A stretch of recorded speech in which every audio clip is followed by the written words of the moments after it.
Irrigation बिथांमोना दिनै दाजाबनो हायाखै जि लामामोन हयथ' क'क्राझारनिफ्राय फैदों नोंथांमोना नैबे हाइवेनिफ्राय क'क्राझार सहैनो 1 घन्टा नांगौमोन दिनै 15 मिनिटाव सफैबाय जोंनि बिटिसिआव कंक्रिट दालां होननाय गैयामोन गासैबो दंफांनि बायरा जिरा माबामोन दालांमोन औवानि दालांमोन जों बेसेबां दलं बानायखो बेसेबां कालभार्ट बानायखो बेसेबां लामा बानायखो 1 किल'मिटार पिच लामा गैयामोन दिनै उदालगुरिनिफ्राय नोंनि संकससिम फैनो एसे खेंख्रा मेंख्रायब्लाबो पिच लामाजों थांजोबनो हायो बियो मा जेबो मावाखै जेबो मावैनिसो जोङो बदनाम मोनगोन निस्मानि सोरबाफोर हिनजावसाफोर दङब्ला सेंग्राफोर दङब्ला हयथ' नोंथांमोननि बिमा बिफाया बुंगोन बे आइ दालाङाव हाग्रामा दालां जानायनि आगोल मा अबस्थामोन फुङाव ओंखारब्ला बेलासियावसो सहैयोमोन मानसि लोमजानाय जुदि बङाइगाव लाबोनांगौमोन लामायाव थैदोंमोन दिनै बे दालां जानायावबो जोंखौ जेबो मावाखै होनना बुङो आइ बायदि दालाङाव जोङो दिनै थुक्राझारावबो दालां बानायदों बे बिटिसिआव जेसेबां दै गिदिरफोर दङ गासैबो जि दालां जादों हाग्रामा महिलारि बिथाङा बानायदों प्रमद बर'आ दिनै बुं नैबे दालांखौ जों बानायदेरबाय गंसेल' बुं 3 বছৰৰ এটা দলং যদি বনাইছে আমাক কৈ দিয়ক আমাক খবৰ নালাগে এই যে ৰিপৰ্টাৰ ভাইসকল আছে টিভিত কৈ দিয়ক এইখন দলং আমি বনাইছো আপোনালোকে চাব যিটো বিটিচিৰ এচিডমেণ্ট বিটিচিৰ এচিডমেণ্ট কিতাপ তেখেতসকলে উলিয়াইছে এই বিটিচি এচিডমেণ্টত আপোনালোকে চাব আমি বনোৱা যিটো আইটি ভাগ এইটো দি পেলাই আমি বনাইছো বুলি কৈছে এই কোকৰাঝাৰ টাউনৰ যিটো ডাঙৰ বিল্ডিং যিটো বিভিন্ন ডিপাৰ্টমেণ্টবোৰক আমি এটা ঘৰতে অফিচ বনাবৰ কাৰণে বনাইছিল সেইটোকে আমি বনাইছো বুলি এই কিতাপত দিছে বিটিচি সেক্ৰেটাৰিয়েট সেইটোকে আমি নিৰ্মাণ কৰিছো বুলি তেখেতসকলে এই কিতাপত চপাইছে হাগ্ৰামা মহিলাৰী বনোৱা যিমানবোৰ দলং আছে সেইটোকে দি পেলাই ৰিচিপ্টেণ্ট বুলি কৈছে नोंसोर मिथिगौना जों जेब्ला बिटिसि बानायदोंमोन गंसे एलपि स्कुल दंमोन जोंनाव सरखारि एलपि स्कुल जोंनि साहानि एलपि स्कुलफ्रा गासिबो प्राइभेट गोजामोन नन प्रभिन्सियेलाइजमोन हेन्डसार होनना बुङोमोन एमइ स्कुल नोङो दागगारिनिफ्राय लानानै ओरैहाय बिटिनि आमटेकानिफ्राय लानानै नोंथांमोना मोनफा मोनफा मोनफा सानो सोरनि दिनाव प्रभिन्सियेलाइज जादों दिनै टेट पास जानाय जोंनि हिनजावसा हौवासाफ्रा आन्दोलन खालामदों माने जोंनि दिनावबो टेट पास जादोंमोन जों गासैबो साख्रि होदों जों माखासेनिखौ रेगुलाराइज खालामलांनो हायाखैमोन बोसोरसेयाव शिक्षा बिभागाव गैयाब्लाबो 400टा पस्ट खालि जायो रिटायार जायो गतिके बे हिसाबै साक्सेसिभ इयाराव बेफोरखौ रेगुलाराइज खालामनायनि खोथा बिथांमोनहा दिनै टेट पास खालामबाय गोबांथार सासेबो दिनै साख्रि होनो हायाखिसै माने टेटनिखौ बाथौ स्कुलाव दासिमबो 3 बोसोराव सासेबो मास्टार्स होआखिसै बेजों बोरै जानांगौ जोंनि स्कुला बोरै सोलिनांगौ जोंनि बर' गथ'फ्रा ट्राइबेल मानसिफोरनि गामियाव गथ'फ्रा खम गभर्नमेन्टआ मोनसे आयेन बानायदों 25 जन जुदि छात्र छात्री गैया स्टुडेन्ट गैया बे एलपि स्कुला थानाय नङा खाथियाव मास्टार जागोन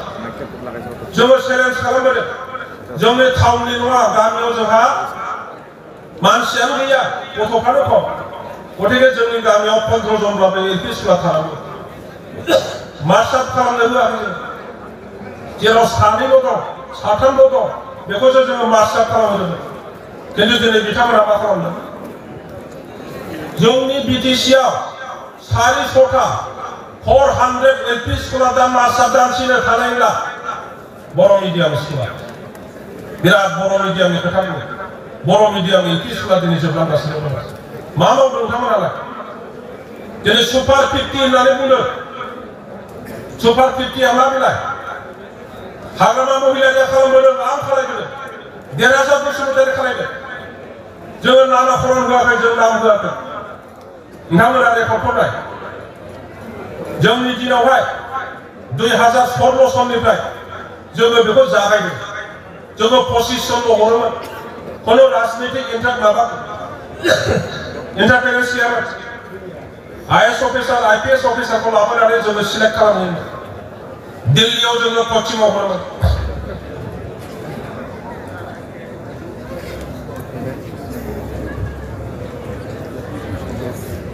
बिसोरो सरकार फैनानै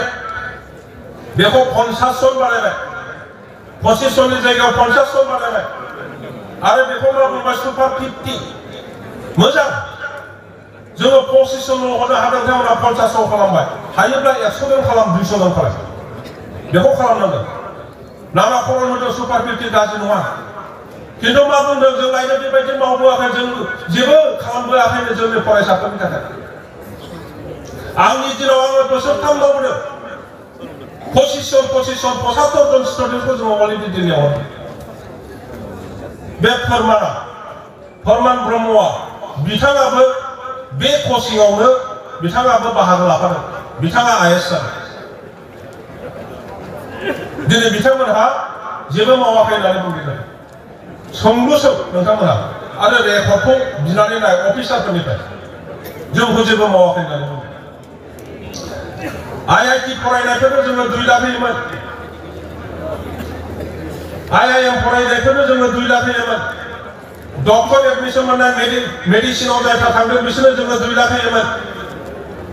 PhD स्टुडेन्ट्सफोरनो जोङो 1 लाख होयोमोन NIT फोरनो जोङो 1 लाख होयोमोन दिनै बिथांमोनहा बे फैसाखौ बारायनांगौसोमोन नाथाय बारायाब्लानो मा खालामदों बिथांमोनहा दिनै बन्द खालामदों PhD स्टुडेन्ट्सफोरनो जोङो होबोनाय बे रुलखौ मानो सिफायनानै मानो बन्द खालामखो हयथ' सोरबा जायफ्रा जोंनि आंखौ BPF नि नोजोरजों खोथा बुंदों BPF जानायखाय UPPL खौ रायनो खोथा बुंदों सोरबा साननो हागौ आङो आगोलनि रेकर्डखौ नोंथांमोननो खोन्थागासिनो दङ आं बुंनाया नंगौना नङा नोंथांमोनहा इनभेस्टिगेट खालाम BTC अफिसाव थां फुराना अफिसारफोरनाव थां जि प्रिन्सिपाल सेक्रेटारिफोर बाहाय दङमोन जायफ्रा दिनै रिटायार जानानै न'आव दङ जाय सेक्रेटारिफ्रा बाहाय मावदोंमोन दिनै रिटायार जानानै दं बिथांमोनाव थांनानै सोंहै रेकर्डखौ दिहुननानै नाय आं बुंनाया सयथ' ना असयथ' दिनै बन्द खालामजोब्बायनो बे PhD फोरनो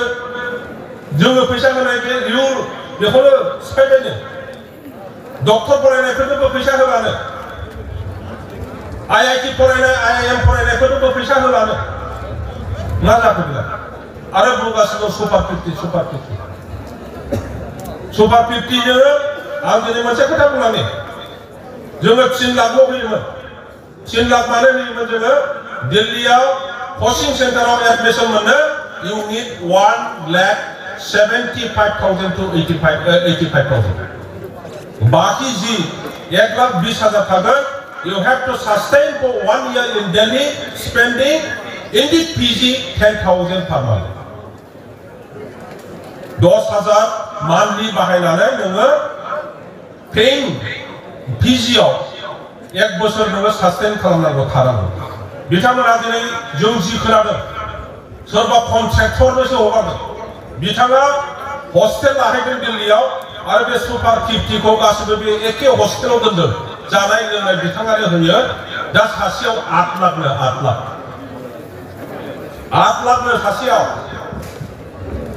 सोरबा माहाजोनाबो गावनि फिसानो कचिं लानो थाखाय 8 लाख बाहाया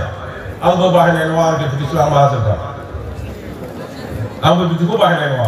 रावबो बाहाया मानो बाहायदों बिथांमोनहा जानायनि नामाव एथ' बे न' भाराया जुदि हस्टेल बानायनाया 2 लाख मान्थलि बेखौ 5 लाख मान्थलि खालामदों आंनि बुजिनायावथ' बिदिसो नंगौ दा बेबायदि गिदिर खोथा बुंनानै लादोंसो नोंथांमोननाव दिनै अधिकार दङ आरो बे अधिकारखौ सामाजिक भाबै व्यक्तिगत भाबै नोंथांमोनहा मोननाय नङा राजनीतिक भाबैसो मोनगोन दिनै जि उपशासन खालामदों मिस रुल खालामदों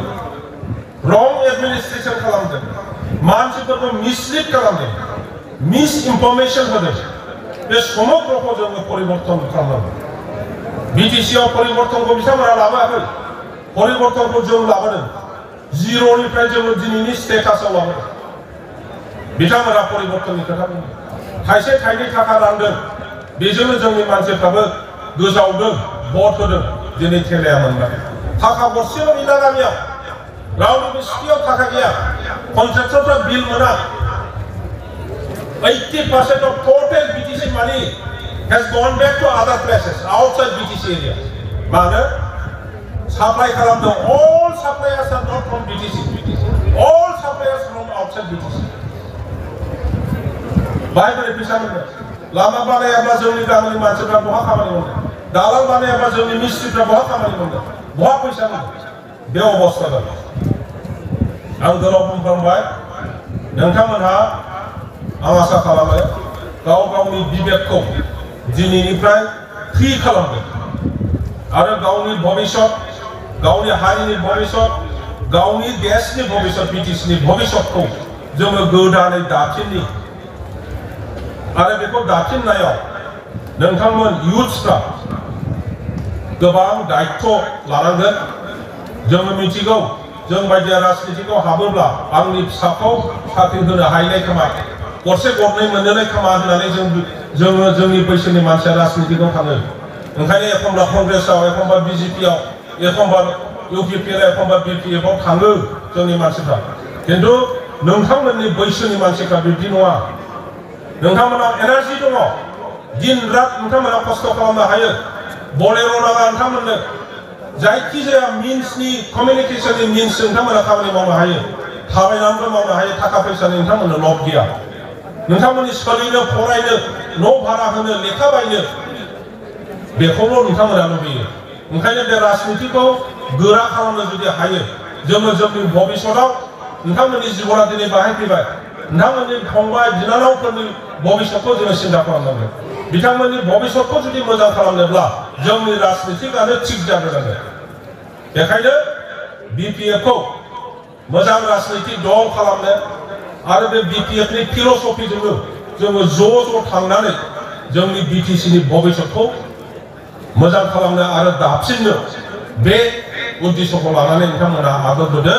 आरो जाय बिथांमोना दिनै फैबाय नोंथांमोननो बयनोबो गोसो सिंनिफ्राय अननाय आरो शुभेच्छा हरबाय আজি যিমান দেখা গাভৰু আমাৰ বিপিএফত যোগদান কৰিবৰ কাৰণে আহিছে আপোনালোকক সকলোকে পুনৰবাৰ মোৰ আন্তৰিক অভিনন্দন আৰু শুভেচ্ছা জনাই মোৰ বক্তব্য সামৰিছোঁ ধন্যবাদ।